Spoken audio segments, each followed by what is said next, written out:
What an incredible Cinderella story. This unknown comes out of nowhere to lead the pack. At Augusta, he's on his final hole. He's about 455 yards away. He's going to hit about a 2-iron, I think. Billy. Whoa, Billy. Let it happen. Be the ball. Be the ball, Danny.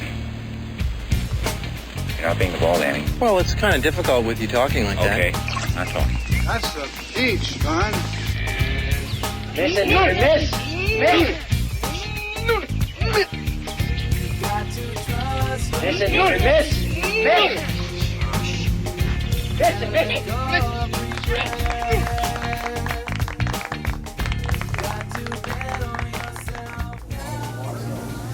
All right, we are here. Welcome to episode 3 of the Chasing Daylight podcast. We are sitting here with Alex, also known as Golf Tank. How you doing today, buddy? Good. We just finished playing, so I'm great. Yeah, we're out here at Coyote Springs. We just got done playing 18 holes.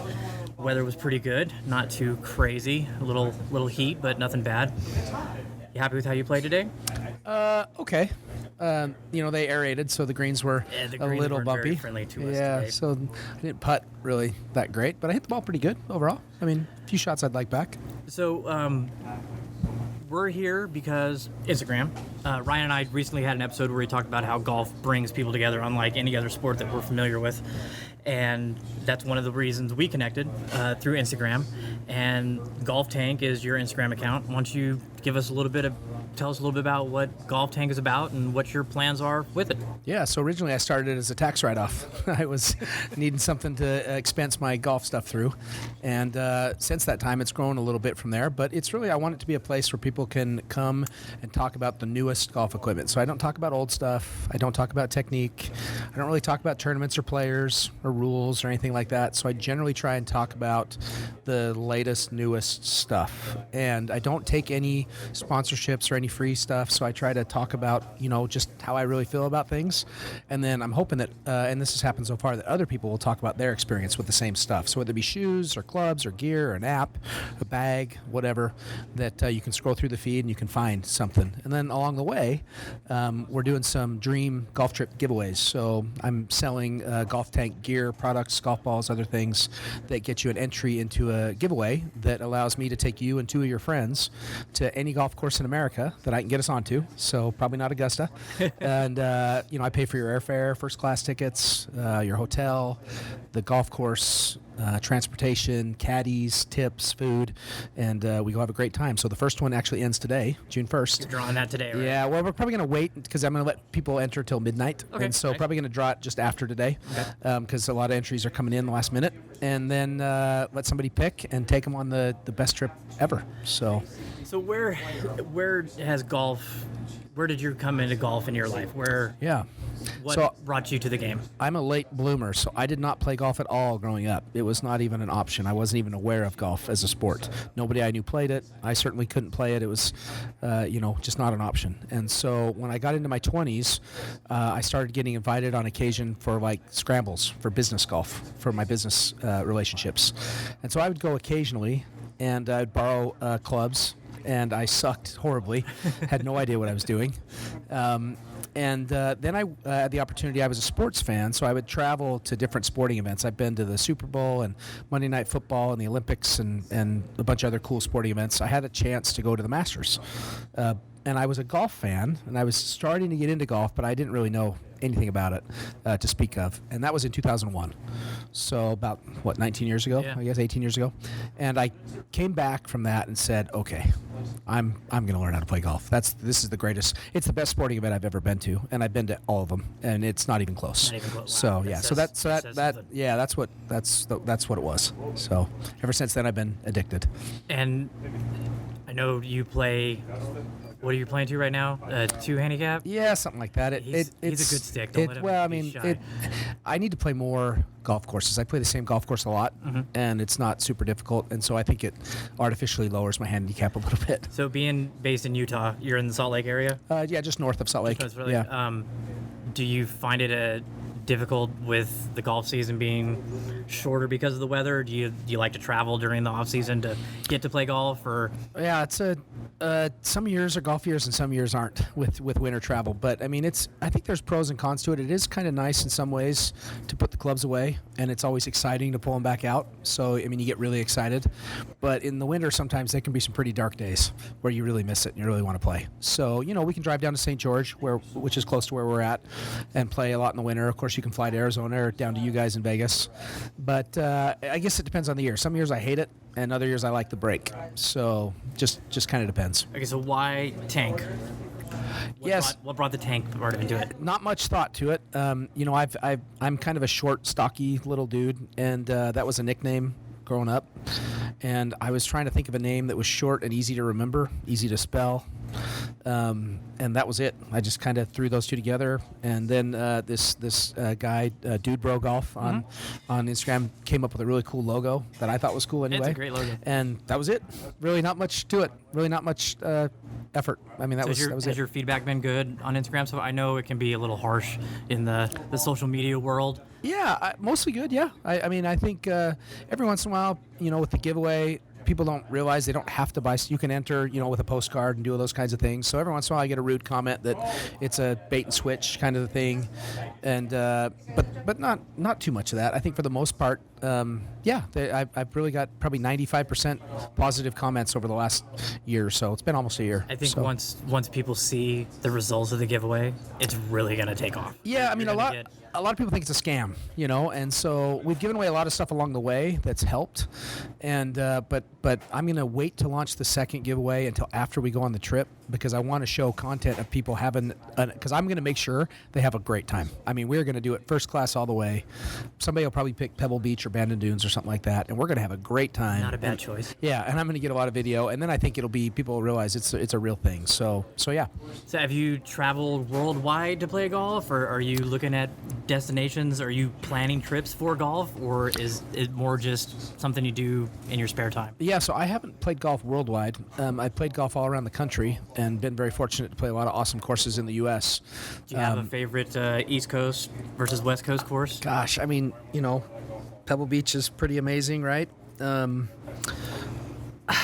a lot of courses. If Ryan was here, he'd be giving you a high five right now. Yeah, I mean that's he's Mr. Pebble. Yeah, and on the East Coast, I haven't played as many on the East Coast, but I have a hard time picking a favorite course. I mean, they're so different, right? I really like a lot of the courses like we were talking about up in Park City. There's some great courses up in Utah. So, but the plan is with this, right now the trip is for the continental U.S. only, so it doesn't include Hawaii and Alaska. But eventually, if it keeps going, I'd love to take people to Scotland or some crazy place in Mexico or whatever. So eventually we'd love to make it. You can pick anywhere in the world that we go. So we'll see if we get there. Okay, so looking back at your golf game, what do you think is your most valuable aspect of your game? I like to practice, and so it doesn't bother me to sit there and hit balls and putt and chip for 2 hours. And so I think that's helped me the most because I like to practice. A lot of guys I know don't like to practice. They only want to play. And so, if you like to practice, then it's easier to get better, right? So, and I think I'm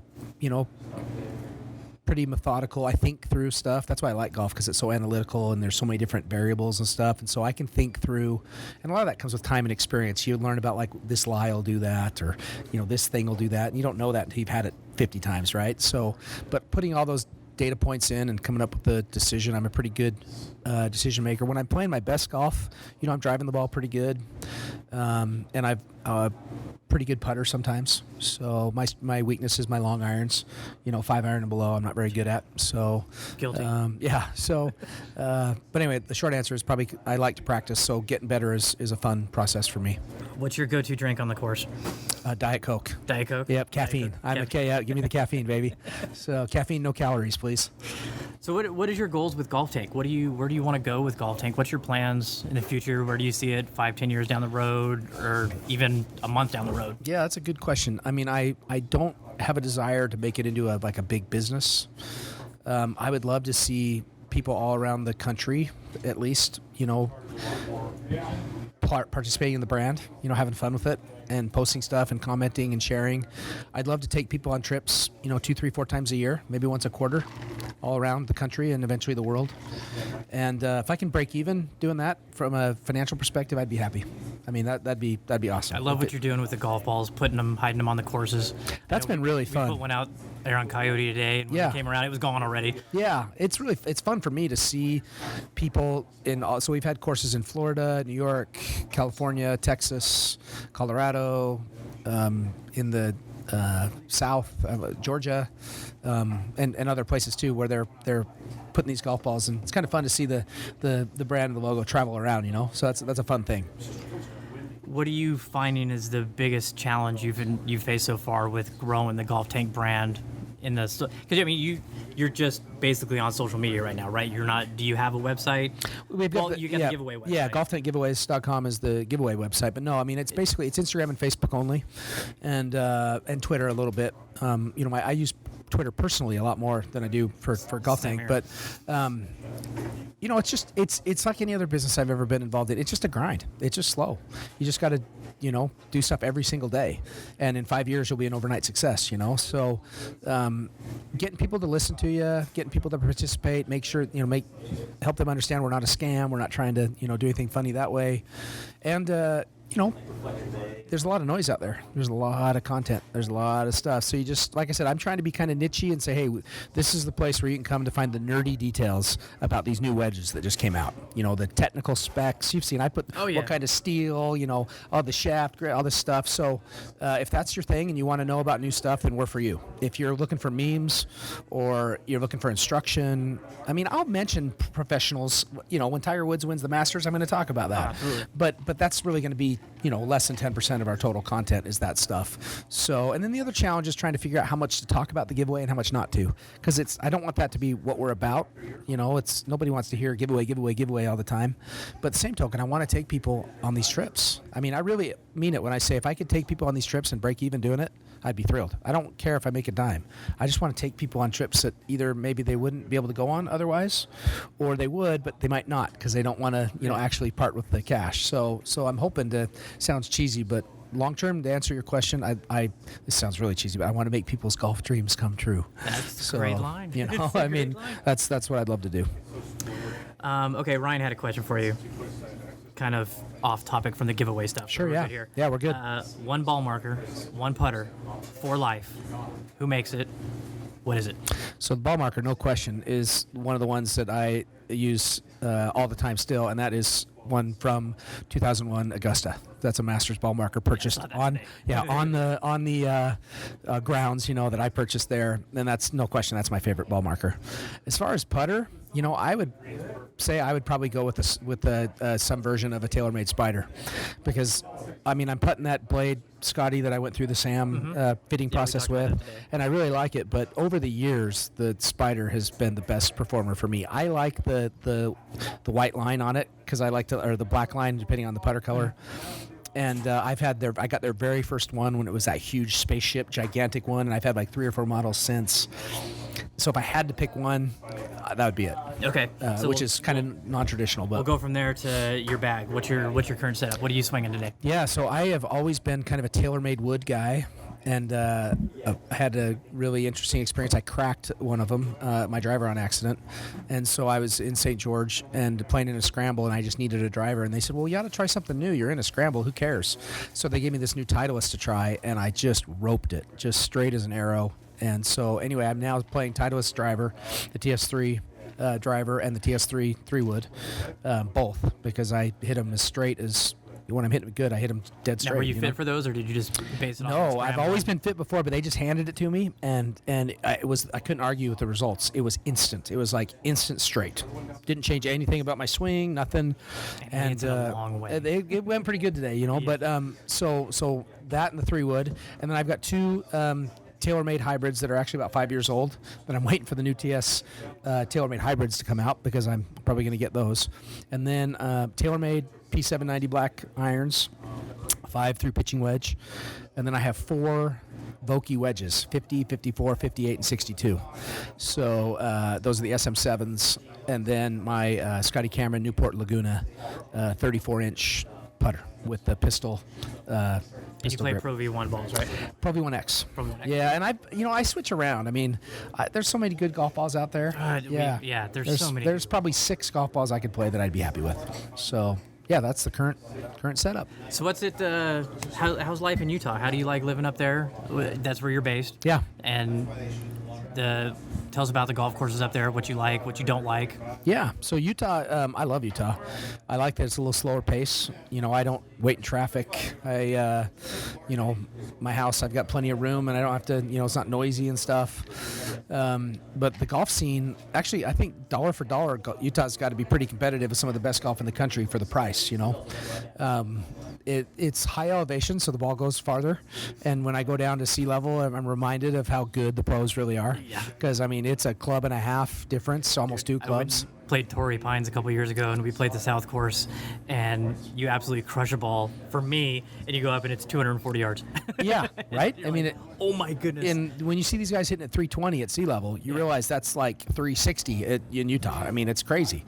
So, but I think the golf scene in Utah is actually really, really good. Like you said, there's seasonality, so that's kind of a bummer. 3-4 months of the year they're closed, but there's some killer courses that I really like playing. So, I actually think it's a pretty, it's not California, it's not Florida, it's not some of these other places, Vegas, right? Yeah. But I'm happy with it, and I love living there. So. Well, you have a pretty exciting thing coming up too. You're caddying in a Web.com tour event, right? Yeah, I'm super excited for that. So Oak Ridge Country Club, which is right by my house, hosts the Web.com event at the end of June for the area. I went through a little application process, and they found out I wasn't too big of a jerk and didn't have a criminal record, and so I get to caddy for some player. So I'll be inside the ropes, carrying their bag and cleaning their clubs and doing what they say. Right, I'm going to try and be a good caddy. So I'm super excited. I've always wanted to do that. And I've never done it at that level. I've caddied for friends, in like amateur events. Yeah.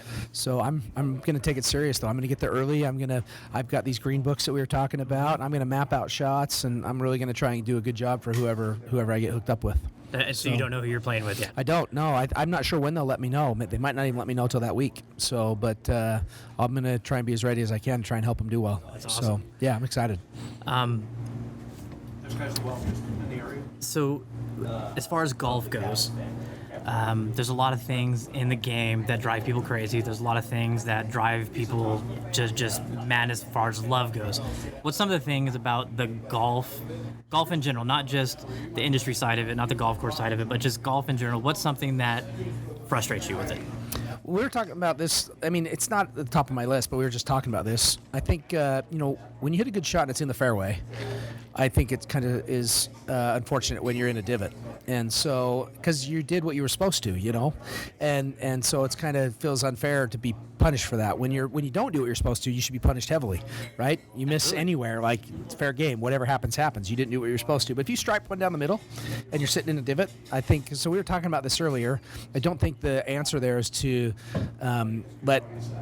have somebody determine whether or not it's a divot or not. But we were talking about this earlier. I said, you know what? Why not make it like strike marks on the green? They finally got rid of that rule. Yep.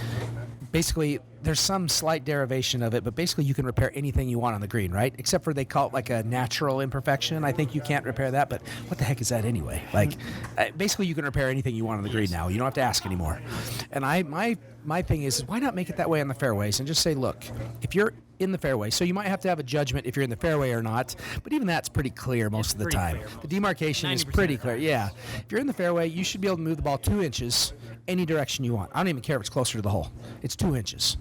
And you don't have to ask. You don't need another player. You don't need an official.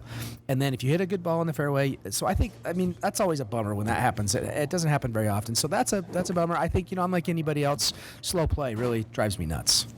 I'm a methodical player, and I look at both sides of my putt, and I clean my golf club, and I take a couple practice swings, but I'm not a slow player. And there's nothing worse than sitting on a tee box for 15 minutes waiting for some group. And I'm sorry, but not everybody should play from the blue tees. Yes. And everybody and their dog is playing from the back tees, and you're watching them hit, and there's no way. You should not be doing that. So you should play the right tee boxes. You should learn how to play ready golf, and so slow play. So nothing really that unique, I guess. Yeah, one of my biggest gripes about slow play is people playing the wrong boxes. Yeah. I really... Check your ego, bro. Play the box you deserve. I'd love to see golf courses not really come out and criticize or chastise people for it, but educate. I think the educating is such a key factor, saying, hey, look, yeah, we understand you're a man and you want to hit from 6,800 yards, but if you want to enjoy this game and have a good time and come back to where you're having fun, let's go up and play a box. Let's go play a box. Why don't they have a big sign when you pull up that says, if these are the boxes you should play based on how far you hit a driver? And then have the ranges. White tee box is this to this. Blue tee, and have it right there in front of you, right on the first hole, big old letters. And if people want to, it's their right if they don't want to. But I think you're right. A lot of people don't know. It's education. I think slow play comes down to education. Yep, I agree. So So on the flip side, yeah. What's something you absolutely love about the game? So I love that I can play my best and you can play your best, and I can be happy that you won. So whenever I play with somebody, I always want them to play their best, always. And if you play your best and you beat me, I'm cool with it. Any other sport that I played over the years, I'm not cool with it. I mean, you play your best basketball and I play my best basketball and I lose, I'm not okay with it. But for some reason, golf, I have a different outlook on it. And so I'm a competitor. I really want to win. And, I don't get me wrong, I want to beat you by a million strokes every time we play. But like I said, I'm not cheering for that. I want you to play your best. So, and then the other thing that's great is like today, handicaps. Back to the basketball analogy. You're 6'6", I'm 5'8". Like, you probably have an advantage over me in basketball. It's tough for us to compete, right? I mean, I might steal a ball occasionally from you or trip you or bite your kneecaps or something, but I'm not going to probably compete. But with golf, there were 6 of us today, all totally different handicaps, and we were all able to compete with each other in a really fun way. And there's not too many sports that you can do that. And so I think that's one of the great things. And then obviously the gentleman's side of it. I love that we shake hands. I love that we take our hat off. I love that there's too much formality sucks, but I love that there's some formality to it that makes it feel a little different. So anyway, there's a lot of other things too, but those are some. Let's see. Ryan had another question here. This was a funny one. Cool. I like it. Where was it? Oh, yes. If golf was a movie, who would play you? Oh, geez.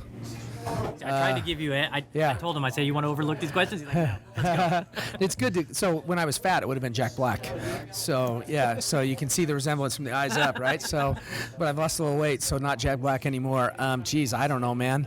I'm going to say Mark Wahlberg, because he's a good golfer. Oh, there you go. And, he's kind of short and stocky like me, so there you go. And he reps Travis Matthew well, just like you do. That's right, there you go. Yep, I didn't think about that either. Right on, man. Well, I'm excited to find out who wins. Me too. I'm excited wait. to find out where they're going to pick to go I can't play. wait. I'm so damn excited. That's going to be a blast. I know probably about maybe 5 or 6 people that have entered. What do you think they'd do? I think a lot of people will pick Pebble, but I don't know. I mean, that's got to be the number. The only thing that stinks about Pebble is we're going to have to wait because they're tee times. You can't just book a tee time next week. You got to kind of, it's totally fine if they want to do it, but I want to get them out, So if we got to wait 3 or 4 months for a tee time or however, I've heard it's up to a 6-month wait now for a tee time there. It can be. Well, I know you can show up tomorrow and play if there's an opening. Right. But if you want to reserve a time, can't really plan a tee. So anyway, I'll go wherever like I said, anywhere in the U.S. And I have access to some private courses. I'm going to tell them about. Mm-hmm. So, but I'll take them anywhere they want. So anyway, I'm very excited for somebody. What's the course on your bucket list that you're looking forward to getting to one day? So so this is a really cool story. I've got somebody through Golf Tank that I think can get us onto Cypress Point, which is I know some people that have played it and they say that it's their favorite golf course on the planet, and they play it ahead of anything else. And so I'm hoping he comes through and we're able to play that, because that would be pretty amazing. So that one's probably at the top for me, yeah. But hey, Shadow Creek in Vegas is right there too, bro. So I'm ready to drop a few bills when you guys are ready to have me down. So we're gonna have to get out to Shadow. It's way too much fun. I'm in. So anything else you want to throw out there? Love what you guys are doing. It's fun to meet you guys in person. It's fun to playing today. And you know what? You did great with your foot, man. That foot has got a gnarly ass scar, and you got your brace on and stuff. And I thought you hit it great. Your friends that came with us were really awesome guys. And so it's just fun to meet you. Thanks for having me on. Right on, man. I appreciate it. Everybody, make sure you go check out Golf Tank on Instagram. It's real easy at Golf Tank. Yep, easy to spell, easy to remember, right? Check out the giveaway. Stay tuned for more giveaways from him. He's quite the the giveaway guy. He's a huge golf fan. He wants to incorporate a lot more people into the game, and it was a blast getting to play with him today. And I'm looking forward to following you guys and see what you do in the future. You're awesome, Matt. Thanks for coming man. on. Appreciate it, bud. All right, Dale. See Take ya. care.